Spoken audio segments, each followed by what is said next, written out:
परिक्रमा कब पूरी? पूरी हो गई, लेकिन क्षमा करें, आ नहीं पाए माँ जी, इसलिए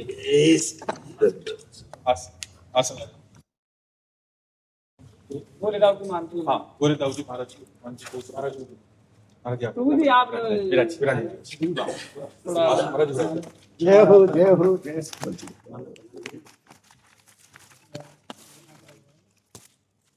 धाम के महाराज जी हमारे बहुत बड़ी बड़ी यज्ञ करते हैं। ये आप दिल्ली साध मंडल के अध्यक्ष मल्लिकार्जुन कुमार जी, उनके जो भी मकान वाले श्री सदगुरुदेव भगवान की जय। महाराज जी आप महाराज जी प्रभु जी इतना भारी दंड मत दे, कितनी दूरी रखो। नहीं महाराज जी, आप तो हमारे प्राण मुद मंगल में सब महापुरुष जन आते हैं और नीचे बैठते हैं, मुंह पर बैठते हैं, बड़ा दुर्भाग्य है। और अब स्वास्थ्य की रक्षा के लिए आपको यार बहुत विलम्ब लगा लिया आपने, आज बहुत दर्शन देने में लेट कर दिया आप। हम तो इंतजार कर रहे थे कि अभी आप 84 कोस की परिक्रमा में है, कब मिलाओगे? मैं आ रहा हूँ। आपका फोन आता रहता है कमाल। ये आपका वात्सल्य है कि आप कृपा करके दर्शन देने आते हैं। प्रभु जब विशेष अनुग्रह करते हैं तब अपने निज जनों का साक्षात्कार करवाते हैं। भगवान का साक्षात्कार इतना दुर्लभ नहीं है, भगवान अपने लिए सुलभ कहा है। अनन्य चेता सततम यो माम स्मरति नित्य सह तस्याहम सुलभा पार्थ। नित्य युक्तस्य योगिना, मैं सुलभ हूं, लेकिन बोले बहुनाम जन्मनावंते ज्ञानवान माम प्रपद्यते वासुदेवा स्वरमित सा महात्मा सुदुर्लभा। महात्मा सुदुर्लभा और अहम सुलभा। भगवान अपने लिए तो कहते हैं मैं सुलभ हो सकता हूं, लेकिन मेरे को भजने वाले और मेरे को प्राप्त और सर्वत्र मेरा साक्षात्कार करने वाले ऐसे महात्माओं का दर्शन दुर्लभ है। भगवान देवर्षि नारद जी भी कहते हैं महत्संगस्तु दुर्लभो अगम्यो अमोघश्च। महापुरुषों का संग मिलना दुर्लभ है, यदि निर्वाह कर ले जाए। संत संग निर्वाह करना बड़ा कठिन होता है। अगर संत संग निर्वाह कर ले जाए तो अमोघश्च, निश्चित भगवत प्राप्ति हो जाएगी, निश्चित वो भगवदानंद को प्राप्त हो जाएगा। अनुग्रह का मूर्तिमान स्वरूप भगवान का क्या है? जैसे सच्चिदानंद का मूर्तिमान स्वरूप भगवान है, तो भगवान के अनुग्रह, भगवान की कृपा का मूर्तिमान स्वरूप क्या है? संत जन। भगवान की कृपा का अगर मूर्ति रूप देखना है तो संत जन है, कृपा मूर्ति है। कृपा रूप जो वपु धर्यो, साक्षात भगवान की कृपा ने जब वपु धारण किया तो संत नाम से कहा गया। कृपा वपु, वपु हम। बहुत सौभाग्य, बहुत सौभाग्य। थोड़ा महाराज जी राम नाम की थोड़ा महिमा वैसे तो सुनते। अरे हम राम नाम की महिमा कहाँ कहे, कहाँ लगी नाम बड़ाई, राम न सकत नाम गुण गाए। पहली महिमा तो ये है कि हम जीव क्या भगवान की नाम की महिमा का वर्णन कर सकते हैं, स्वयं नामी भगवान भी अपने नाम की महिमा का वर्णन करने में पूर्ण असमर्थ है, पूर्ण महिमा करने में असमर्थ है।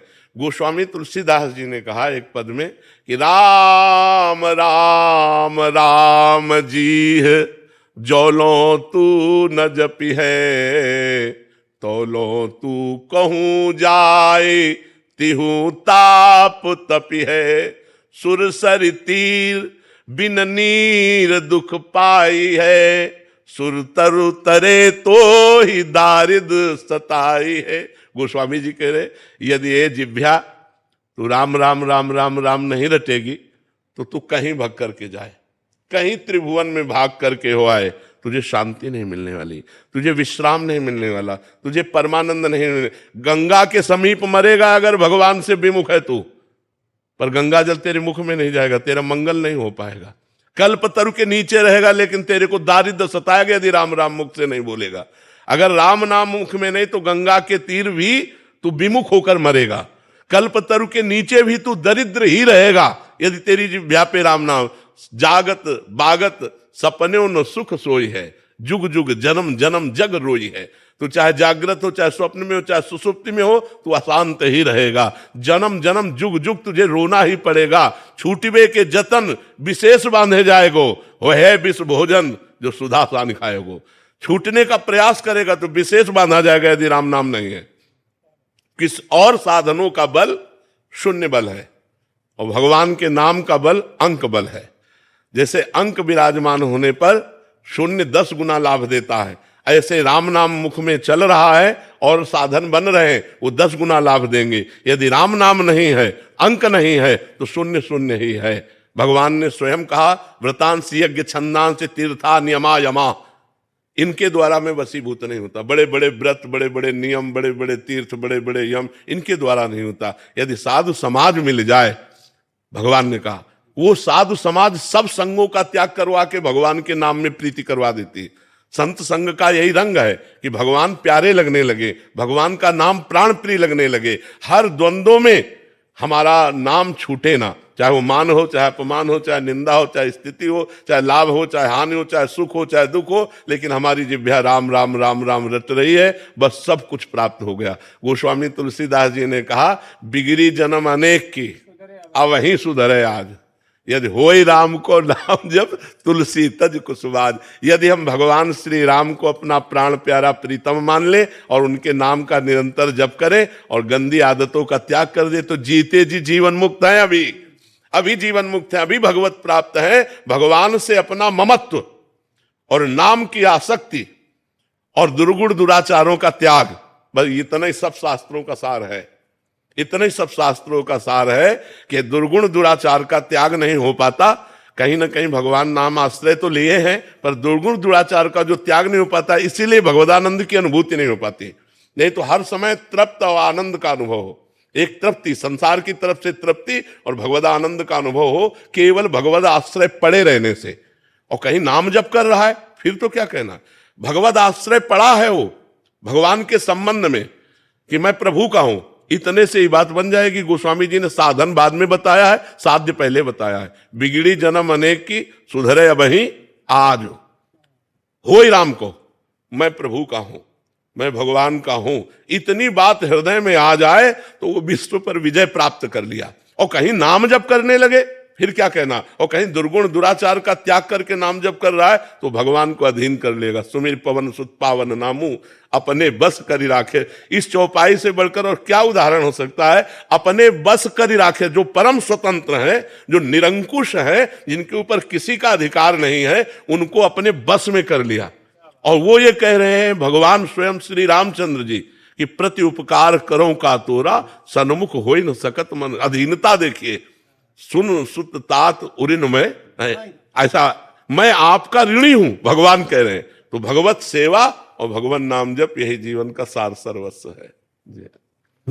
यह गुण साधन से नहीं हुई, हाँ, और प्रभु की कृपा पाओ कोई। संत चरण रज में बड़ी सामर्थ्य महाराज। अगर संतों की चरण रज का सेवन हो तो भगवान के नाम में, रूप में, लीला में, आसक्ति में, धाम में, सब में आसक्ति हो जाएगी। क्योंकि संतों की चरण रज के बिना रहु गणित तपसा न याति न चेज्या न निरूपणात् ग्रहाद्वा न छंदसा नैव जलाग्नि सूर्यो बिना महत्पाद रजोभिषेकम। बिना महापुरुषों की चरण रज से अभिषिक्त हुए ये जो भगवत अनुराग है, भगवत तत्व ज्ञान है, भगवत नाम प्रीति है, ये तपस्या से नहीं हो सकता, ये गृहस्थ धर्म के आराधना से नहीं हो सकता, ये सूर्य चंद्र की आराधना से नहीं हो सकता, ये वेदाध्ययन से नहीं हो सकता, ये तीर्थ यातन से नहीं हो सकता। रहु गणित तत्व न याति न चेज्या न निरूपणात् ग्रहाद्वा न छंदसा नैव जलाग्नि सूर्यो बिना महत्पाद रजोभिषेकम। बिना महापुरुषों की चरण रज, तो संतों की चरण रज में लोटे, उनकी जूठन खाए, तो अपने आप सब बात बन जाएगी। देवर्षि नारद जी का अनुभव, जब वो 4 महीने संतों की सेवा में रहेला और उनकी जूठन पाई ना, तो अगला जन्म देवर्षि नारद का हुआ, सिद्ध महापुरुष हो गए। पर जी महापुरुष की चरण रज बताया, और जैसे भीष्मात्र की, हमें तो लगता है भेष मात्र कोई महापुरुष मान लेना चाहिए। अगर भेष मात्र में कहीं संशय करेगा तो वो महापुरुषों में भी संशय कर लेगा। शालिग्राम की बटिया चाहे छोटी हो चाहे बड़ी हो, आज चाहे विराजमान की गई, चाहे 1000 वर्ष पहले पूजल होता है, और शालिग्राम शालिग्राम है। ऐसे वैष्णव मूर्ति है। मात्र आपकी निंदा करेंगे तुम कैसे उन पर? अगर वो निंदा कर रहे हैं तो हमको देखना चाहिए कि क्या निंदा वाले दोष हम में है। अगर नहीं है तो भगवान हमारी परीक्षा ले रहे हैं, हमको सहन करना चाहिए। हाँ, हमको ये देखना चाहिए। जैसे कोई निंदा कर रहा है तो हमको पहले जांचना चाहिए कि भगवान इनके रूप में आकर के हमारे अवगुणों का, हाँ, कहीं हमारे अंदर वो दोष तो नहीं है। अगर दोष है तब तो सच्ची बात कह रहे हैं, प्रणाम योग्य बात है। अगर दोष नहीं है तो फिर हमारी सहनशीलता देख रहे हैं, हमको सहन करना चाहिए। और जो दूसरों की निंदा स्तुति आदि में लगे हुए हैं वो वास्तविक अपने सत्मार्ग से भटक गए हैं। सुनो तात मायाकृत गुण और दोष अनेक, गुण या उभय न देखी और देखी सो अविवेक। हे तात, ये मायाकृत गुण दोष बहुत है, इनका वर्णन करने के लिए हमारे पास समय नहीं। हमें भगवान के गुणानुवाद, भगवान की नाम महिमा, रूप महिमा, लीला महिमा, धाम महिमा। अच्छा, भगवान जिसको जैसे चला रहे हैं वो उतना ही चल पाएगा। प्रभु आज्ञा जेहिका जस आही, सोते भांति रहे सुखलाई। अब जैसे वो उन्होंने भगवान की कृपा को ठुकरा दिया और मनमानी आचरण किए, तो अब फिर राग द्वेष में ही रहेगी वृत्ति। राग द्वेष से ऊपर तो नहीं उठ सकती। और अगर राग द्वेष से ऊपर वृत्ति उठानी है तो भगवान की आज्ञा का पालन करो। अगर भगवान की आज्ञा का पालन करोगे तो भगवान की कृपा तुम्हें संभाल देगी। और अगर भगवान की आज्ञा को अवहेलना करोगे तो ये माया त्रिगुणमयी तुम्हें राग द्वेष में फंसा लेगी, चाहे संत वेश में हो, चाहे जिस रूप में हो। हाँ, वास्तविक तो बात यह है कि हम निंदा करने वाले में भी भगवान का रूप देखकर प्रणाम करें। जो क्रूरता और पाप के आचरण करने वाले हैं उनमें भी साक्षात हम अपने प्रभु को देखें, क्योंकि गोस्वामी जी ने ऐसा देखा, श्री राम में सब जग जाने। हाँ, तो जो निंदा कर रहे हैं वो भी मेरे भगवान हैं, हमको उनमें भी भगवत बुद्धि रख लिए ले। हाँ, अच्छा, गुण और दोष इन्हीं की चर्चा होती है स्तुति और प्रशंसा में। और संत गुण और दोष दोनों से परे होते हैं। अब संत की कैसे कोई महिमा जान सके? संत गुण और दोष से परे होते हैं। आप अगर वर्णन करोगे प्रशंसा तो प्राकृतिक करोगे, और निंदा करोगे तो प्राकृतिक करोगे। और वो चिदानंद में स्थित रहते हैं तो तुम प्रकृतिजन्य बात को क्या जानोगे? उनकी आंतरिक स्थिति को तो समझना मुश्किल है ना।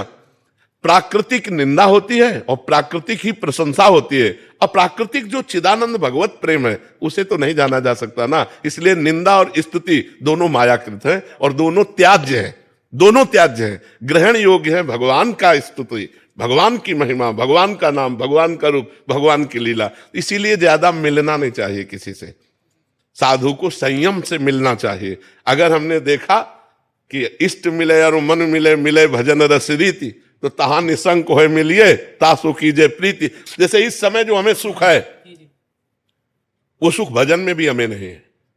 संत मिलन। हाँ, उमा संत समागम सम न लाभ कछु आन। ये भगवान जब विशेष कृपा करते हैं तब अपने प्रेमी जनों का संग दे देते हैं। जब द्रमहि दीन दयालु राघव तो साधु संगति पाई। जब रघुनाथ जी कृपा करते तब भक्तों का संग प्रदान कर देते। बड़ी कृपा नहीं, जरूर बड़ी कृपा मादी आपको। पुण्य पुण्य मिला ही ना संसार। हम लोगों के आज बड़े पुण्य थे, संतों के दर्शन। ये तो प्रधानता आपकी कृपा रही जो आप दर्शन करवाए।